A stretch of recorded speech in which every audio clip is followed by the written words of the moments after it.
রাজধানীতে ঢাকা উত্তর city corporation অভিযান চালাচ্ছে। মূলত রাজধানীতে অবৈধভাবে অটোরিকশা, ব্যাটারি চালিত ভ্যান যেগুলো চলছে সেগুলোকে মহাসড়কে উঠতে বারবার বারণ করছে আইন শৃঙ্খলা রক্ষাকারী বাহিনী এবং সিটি কর্পোরেশন, এবং সেই নিয়ম অমান্য করে রাজধানীর মহাসড়কগুলোতে আমরা দেখেছি যে তুলনামূলক ব্যাটারি চালিত যে সকল যানবাহন রয়েছেন, অটোরিকশা, অটো ভ্যানের কথা যদি আপনাদের বলি, সেগুলো 5 আগস্টের পর থেকে আমরা দেখছি যে তুলনামূলক বেড়ে গিয়েছে প্রতিটি বরাবর তাদের অবস্থান এবং সড়কগুলোতে তাদের আধিপত্য আমরা লক্ষ্য করছি। এবং এভাবে আপনারা দেখছেন মহাসড়কে ঢাকা উত্তর সিটি কর্পোরেশন তারা এভাবেই গাড়িগুলোকে আটক করে দুমড়ে মুচড়ে দিচ্ছেন এবং দুমড়ে মুচড়ে ভেঙে সেগুলোকে সিটি কর্পোরেশনের গাড়িতে করে এখান থেকে সরিয়ে নিয়ে যাচ্ছেন। এর আগে আমরা দেখেছি যে বারবার মূলত তারা যারা সড়কে এই ব্যাটারি চালিত যানগুলো চালান তাদেরকে বারবার বলছিলেন যেন এই মহাসড়কগুলোতে কোনোভাবেই ব্যাটারি চালিত যানবাহন যেন না নিয়ে আসা হয়। এবং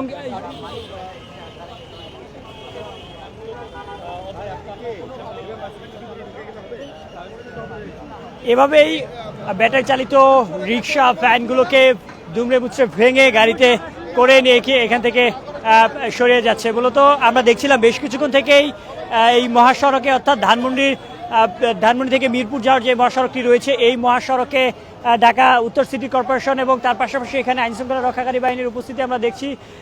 তারা অভিযান পরিচালনা করছেন এবং সেই অভিযানে আপনারা দেখছেন ব্যাটারি চালিত যে সকল যানবাহন রয়েছেন, অটোরিকশা রয়েছেন, সে সকল যানবাহনকে আটকিয়ে, অবৈধভাবে যে সকল যানবাহন চলছেন এই সড়কে, সে সকল যানবাহনকে আটকিয়ে দুমড়ে মুচড়ে ভেঙে কাভার্ড ভ্যানে করে এখান থেকে সরিয়ে নিয়ে যাচ্ছেন এবং সেই চিত্রগুলো আপনাদের দেখানোর চেষ্টা করছি।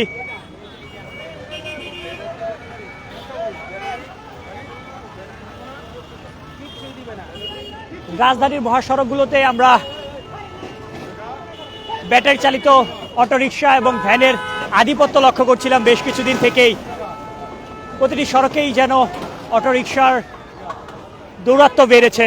সেই অবৈধভাবে মহাসড়কে চলমান অটোরিকশাগুলোকে এভাবে ভেঙে গাড়িতে করে নিয়ে যাচ্ছে সিটি কর্পোরেশন। মূলত মহাসড়কগুলোতে অটোরিকশা চলাচল পুরোপুরি নিষেধ, এবং তারপরেও অবৈধভাবে যে সকল অটোরিকশা চলছে এখনও, সে সকল অটোরিকশাকে এভাবেই আটক করে সিটি কর্পোরেশন কর্তৃক আজকে এখান থেকে সরিয়ে নিয়ে যাওয়া হচ্ছে।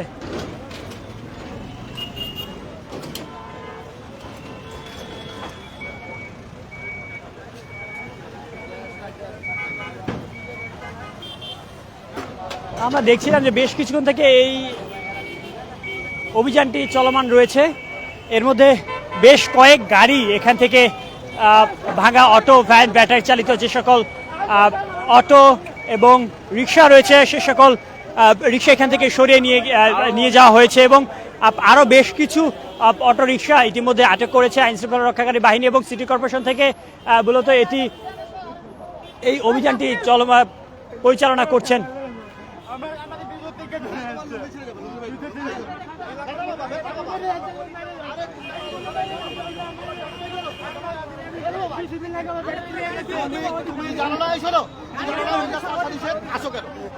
আসো কেন তোমরা বেল্লাস্তায়?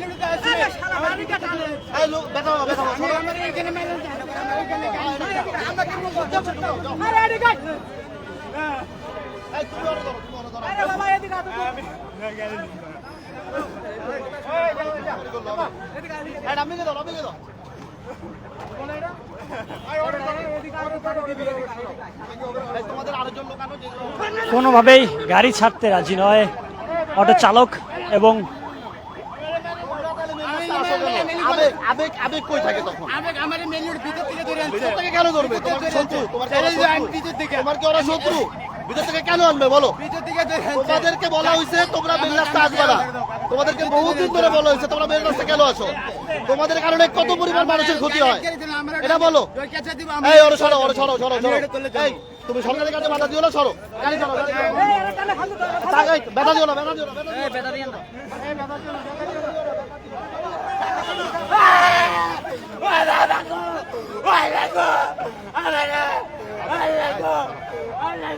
কিছুদিন আগে আমি 40,000 টাকা জরিমানা দিছি।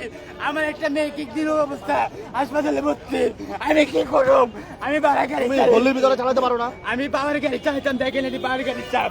তুমি কি তাহলে করব? অটো আমরা ওঠো আগে অবৈধ থেকে জিনিস বন্ধ চালাও করে কেন দিই। বলো? অবৈধ জিনিস চালাও। বাবা আমি মেন রোডে না, আমার বিচার থেকে ধরে আনছে। আমি কখনোই মেন রোড উঠি না। আমি রাত 12টার পরে গাড়ি, 11টা সকালে 11টার পরে গাড়ি বের করি, রাত 1টা 2টা পর্যন্ত চালাই। কিন্তু তুমি মেইন রাস্তা আইছো কেন আমারে কও? আমি দাও, তোমাদের এই কথাতে মায়া লাগে, কিন্তু মায়া দিয়া মানুষের জীবনের ক্ষতি করে বাবা। দাও, দাও। বলো। এই রাস্তাতে করে নাই। এই শোনো, এই শোনো, এই শোনো, আপনাদের বেপরোয়া চালকের জন্য এই শোনো, তুমি সাধারণ মানুষের ক্ষতি করো। আমি মেন রোডে উঠি না, আমি গাড়ি দিয়ে দিব। কথা দাও, কথা দাও। গাড়ি দিয়ে দিব।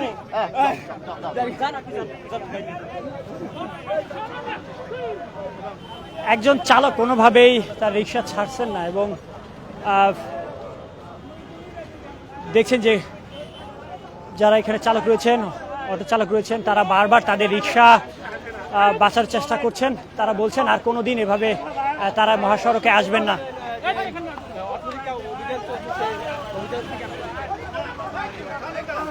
ছাড়ে দিতে, ছাড়ে দিতে, ছাড়ে দিতে।